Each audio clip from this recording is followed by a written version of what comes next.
mau nggak nyobain nge-review? Oke banget.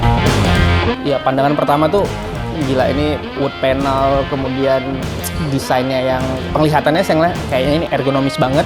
Hubungan antara man behind bar dengan customer itu bisa terjalin dengan mudah karena mesinnya yang cukup rendah, relatif rendah. Nah ini jadi tanda tanya, jadi saya kepengen bener nggak sih gitu. Ini efeknya untuk konsistensi pastinya.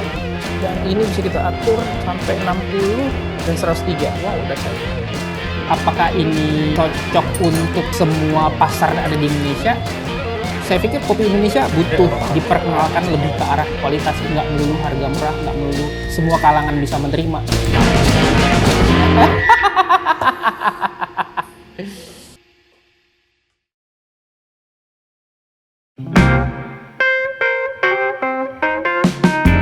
Oke, saya kali ini dikasih kesempatan untuk nyobain Storia Storm.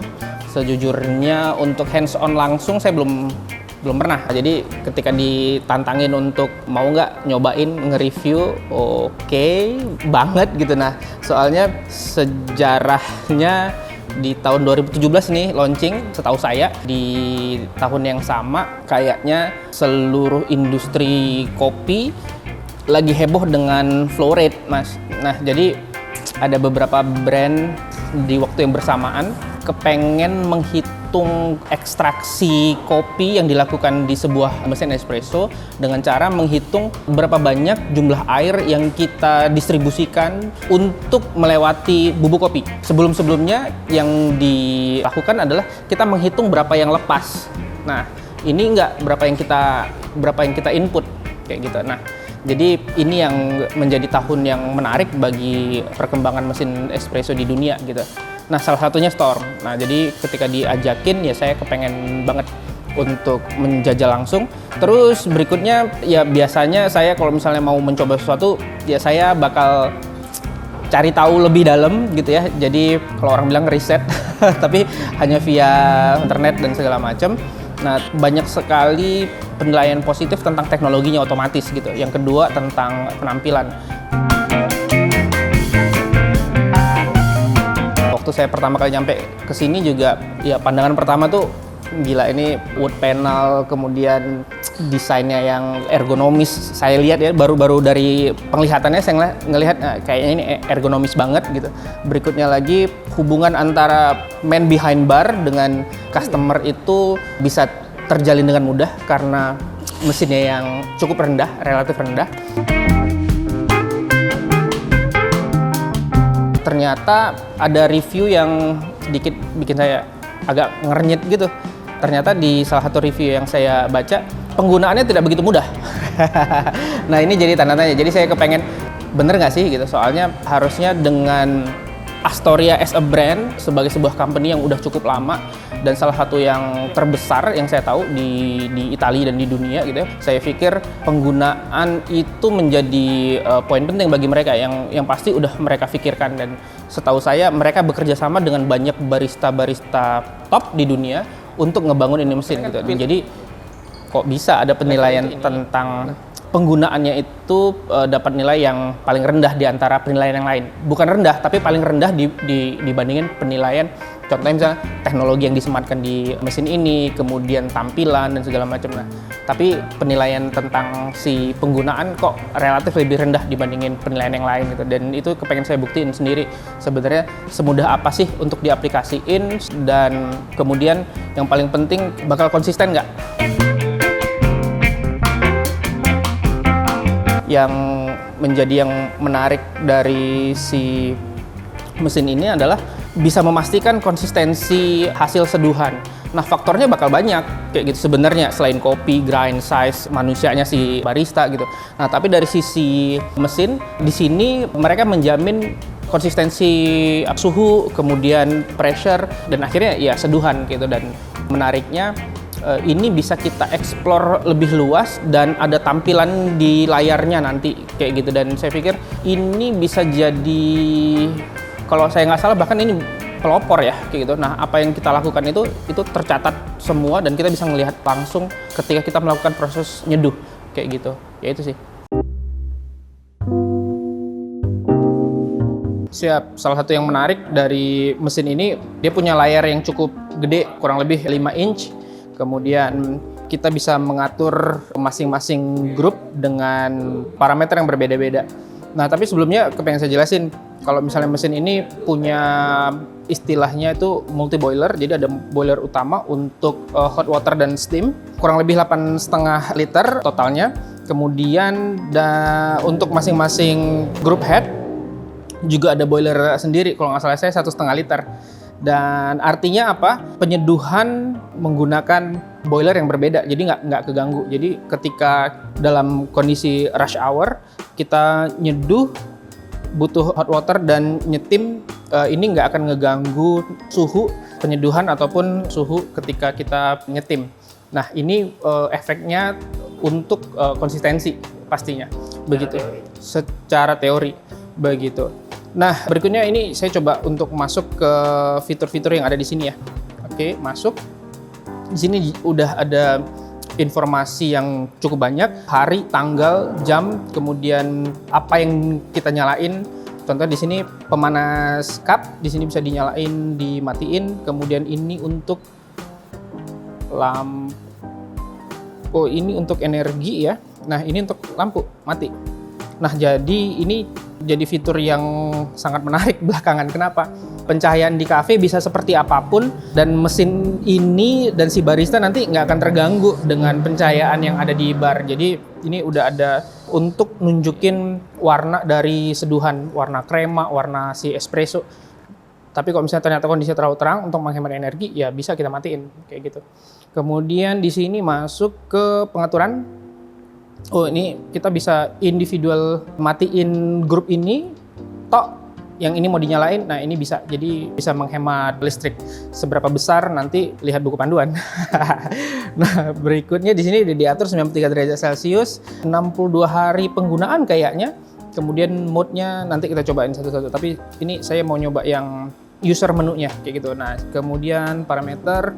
Di sini kita bisa mengatur grup temperatur, jadi yang ada di boiler untuk penyeduhan.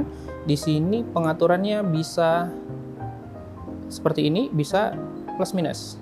Dan ini 0,1, jadi cukup presisi ya. Nah, tadi defaultnya 93, umumnya mesin espresso itu defaultnya 93 untuk penyeduhan. Dan ini bisa kita atur sampai 60 dan 103. Wow, dahsyat. Oke, kita coba dulu di 93. Nanti kita coba atur di suhu yang lain setelah kita coba-coba. Jadi ini si Astoria salah satu fitur yang menarik. Katanya dia bisa menghasilkan yang dry steam. Nah, ini salah satu fiturnya sepertinya untuk ngatur. Jadi terjadinya steam di sini karena terjadi proses kondensasi. Nah, kondensasi apa? Nanti kita belajar fisika dulu gitu. Jadi kita persingkat ya, nanti cari tahu sendiri.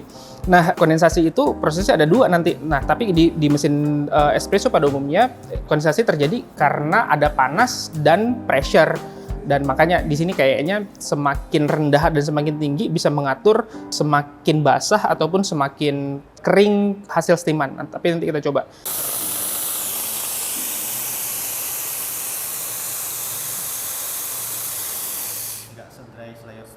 Counter list, wah ini juga menarik. Jadi kita bisa mengetahui berapa banyak yang kita seduh. Jadi kita bisa menghitung, jadi owner atau manager bisa menghitung hari ini ataupun misalnya secara keseluruhan bisa menghitung berapa banyak sih kopi yang udah laku pada hari ini. Kemudian bisa ngeset waktu dan jam. Oke, screen saver juga bisa diganti. Mantap. Tapi ini nggak terlalu penting buat saya, jadi ini udah kayak HP aja ya, screen saver bisa diganti. Siap.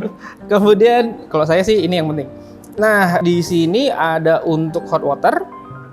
Kemudian ini untuk dose-nya. Jadi setiap grup kita bisa nge-save 6 resepi yang berbeda pada dasarnya. Jadi kalau misalnya secara total ini ada 2 grup, kita punya 6 settingan. Jadi si barista punya 12 resep pada dasarnya. Jadi cukup banyak nih. Jadi ada selera kopi yang begini, bisa diakomodir, ada misalnya beberapa grinder ya bisa diakomodir kayak gitu. Nah, kendalanya ya kita harus nge-save satu persatu.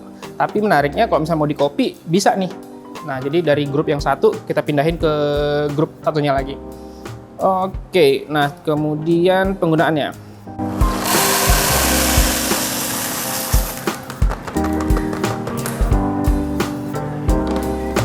Nah, di sini untuk masuk dan kita nge-save lumayan agak lama nih. Jadi si barista butuh waktu nih untuk bikin resepinya. Jadi misalnya sebelum memulai operasional 1 jam ya sisain waktu mungkin 30 menit nih untuk bikin resep. Apalagi kita punya resep yang banyak, misalnya tadi bisa sampai 12. Jadi ya lumayan butuh waktu. Begitu. Ini cara penggunaannya nih, langsung tuas levernya digerakin, dia bakal ngebaca. Yang biru mili per second, yang merah ini bar pressure. Siap. Bener nggak sih? Oke. Oke. Oke. Oke. Oke, cukup responsif ya. Oke, siap. Dan ya kita akan lebih banyak bermain-main di sini nanti. Kita nyobain kopi ini, kita bermain-main dengan profilnya, apa yang bisa dihasilin dengan profil yang berbeda-beda. Nanti kita coba, oke?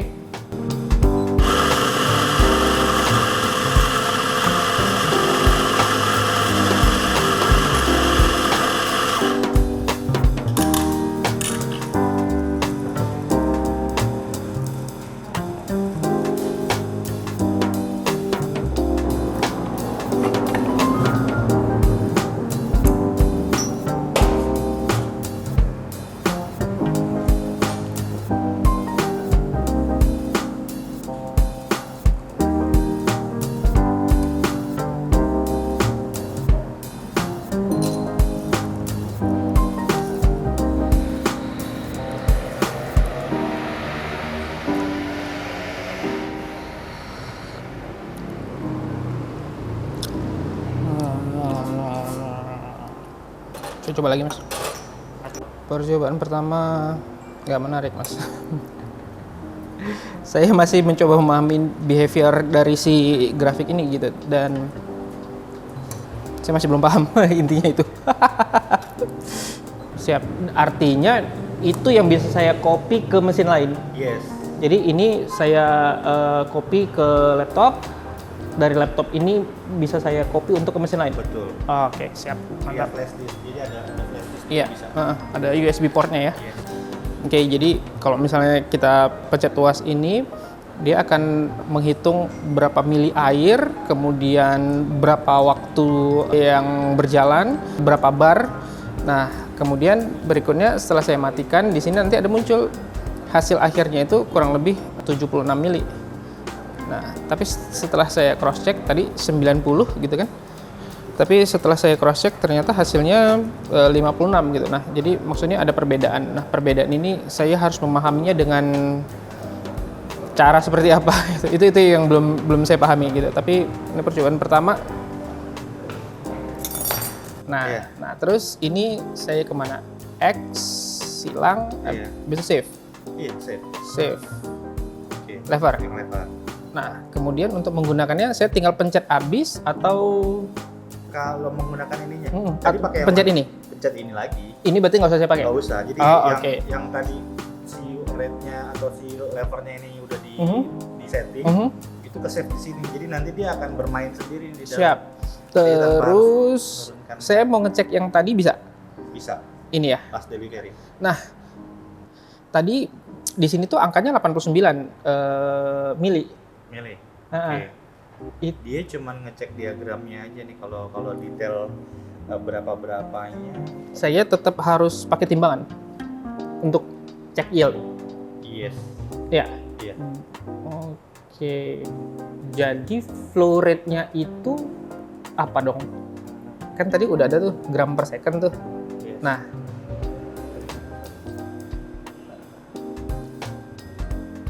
ini kan mili per second kan. Nah, maksudnya jumlah ininya ya. Nah jadi ini Kita coba lagi ya, ini siap. keluar ya. Kayak satu tadi. Tapi ini mati nih sini. Nah Siap. itu kan ada detail milinya di sini. Iya. Nah hasil akhirnya itu tadi 89. Oke. Nah tapi ketika saya cek, yang saya mau tahu 89 itu apa? Karena waktu saya cek yield-nya itu total dua-duanya tuh 51. Dua-duanya itu maksudnya kiri kanan. Air yang keluar, air yang dipakai. Secara keseluruhan. Yes. Jadi berarti 89 dikurang 51 itu ada yang di pupnya ini. Iya. itu kali ya. Siap. Oke.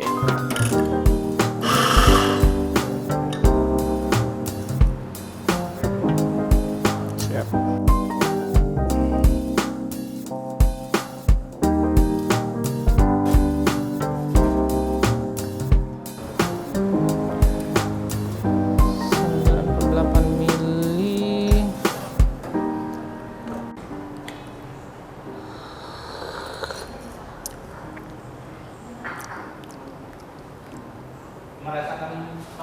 Nah, flow rate yang dihitung di sini adalah air yang dituang ke portafilter. Nah, sementara di portafilter ini kan ada kopi yang dia akan menyerap si air.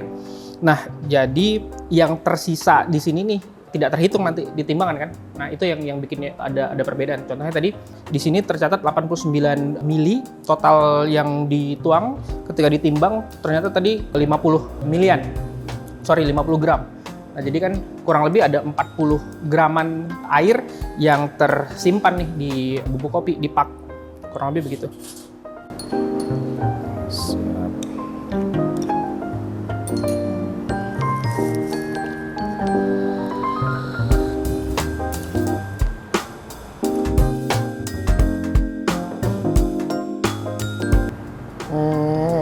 Apa mas ya?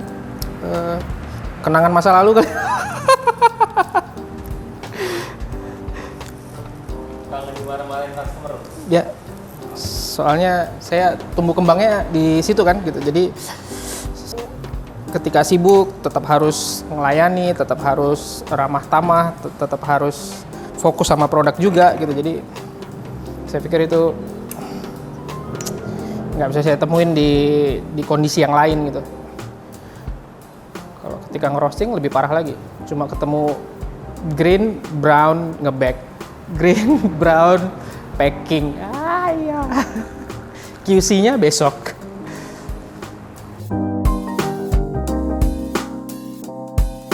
Tadi di sini saya nyobain profil pertama itu yang preinfusi agak cepat, kemudian berikutnya dia nembak kurang lebih ke 6 bar, terus endingnya itu nanti saya turunin lagi kayak gitu. Nah itu yang pertama. Yang kedua justru saya bikin lebih panjang, 12 detik saya naikin sampai maksimal yang dia bisa. Tadi ini kurang lebih 30 detik saya matiin. Itu dia. Yang ketiga ini profil seperti mesin pada umumnya. Jadi kurang lebih 5 detik dia langsung nembak ke pressure maksimal dari si mesin ini. Jadi di sini dia bisa nyampe 14 bar. Tapi kalau misalnya dengan tahanan kurang lebih dia cuma bisa sampai 12 bar.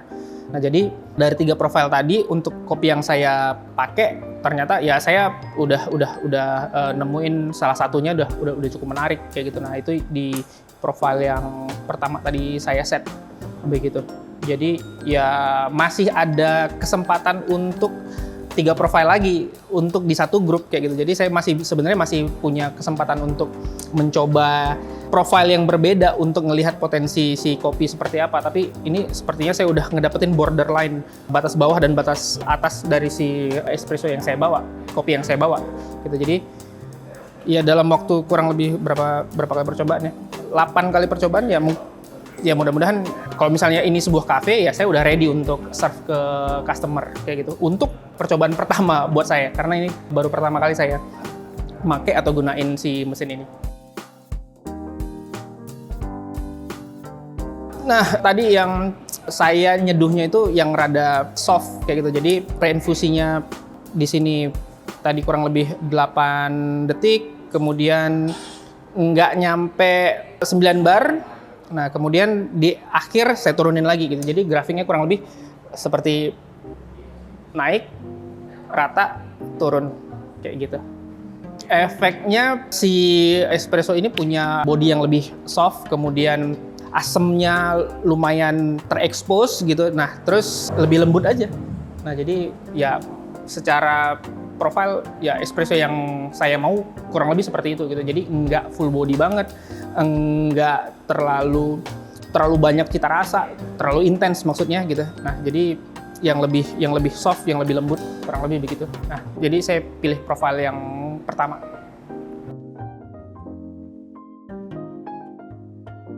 Setelah di save, ketika kita pencet tombol yang udah kita save tadi, dia langsung mengikuti dan kurang lebih cukup konsisten hasil yang dibuat secara manual. Kemudian setelah di save yang menggunakan save-savean manual tadi kayak gitu. Jadi pakai profile yang ini.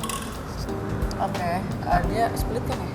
Ya, dia benar-benar ngikutin waktu, kemudian flow rate-nya berapa mili per second-nya, kemudian di detik keberapa pressure-nya naik dan turun, kemudian di detik keberapa ekstraksi selesai, dan itu sama persis, dan ternyata hasil espressonya pun kurang lebih cukup konsisten begitu. Nah, jadi menarik banget lah untuk hasil akhir dari espresso yang kita gunakan dari save-savean profile yang ada di mesin ini. Oke aja. Oke aja. Seberapa mirip? Mirip lah. Dengan buatan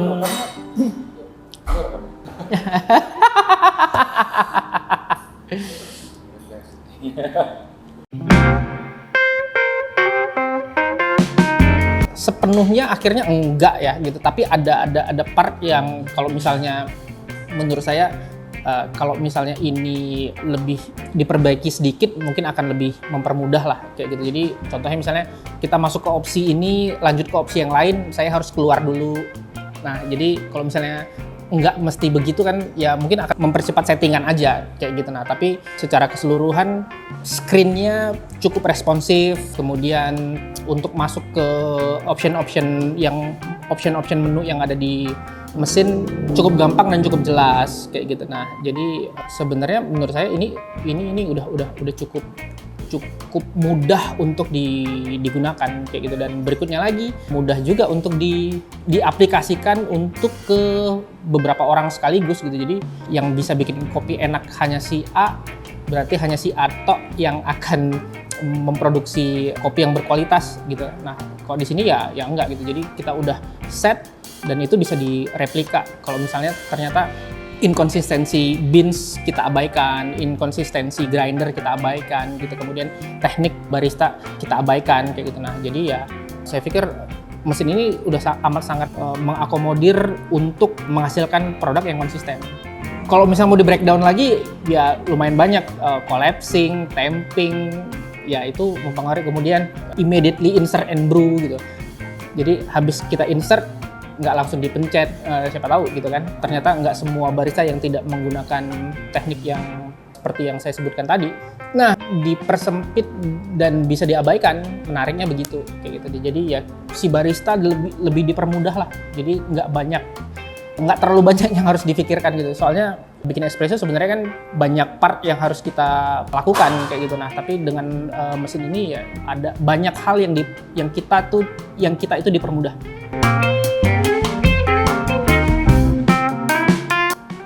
Saya pikir senada dengan temanya si Storm gitu. Jadi coffee shop yang kepengen menonjolkan attitude si barista dalam makna yang sangat luas ya kayak gitu. Dimana si barista kepengen nge-push setiap produk yang dia buat, yang dia sajikan ke limit kualitas terbaiknya. Nah, untuk itu kita perlu alat yang mendukung, yang ngebantu. Itu salah satunya mesin kayak gitu. Dan saya pikir mesin ini cukup mengakomodir. Permasalahannya yang demanding terhadap itu adalah customer yang menuntut kualitas kayak gitu. Jadi saya pikir ketika coffee shop kepengen menyasar coffee lovers, kemudian orang yang menghargai kopi dari sisi kualitas, saya pikir ya seperti itu gitu. Nah, apakah ini cocok untuk semua pasar yang ada di Indonesia?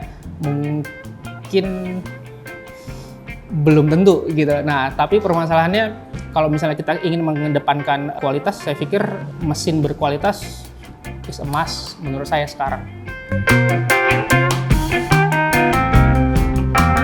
Saya pikir kopi Indonesia masih butuh diajak untuk diperkenalkan lebih ke arah kualitas gitu. Jadi nggak melulu harga murah, nggak melulu semua kalangan bisa menerima. Dalam artian balik lagi ke harga ya. Untuk secangkir kopi. Nah, jadi saya pikir kopi Indonesia juga perlu diperkenalkan lebih ke arah yang sesuatu yang berkualitas gitu. Jadi untuk itu logika sederhananya ya kita butuh alat-alat yang mendukung, teknologi yang mendukung, salah satunya mesin. Dan saya pikir Storm mengakomodir kebutuhan itu.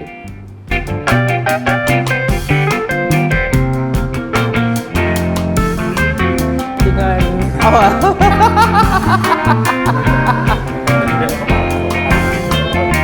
Nggak bisa masuk ya.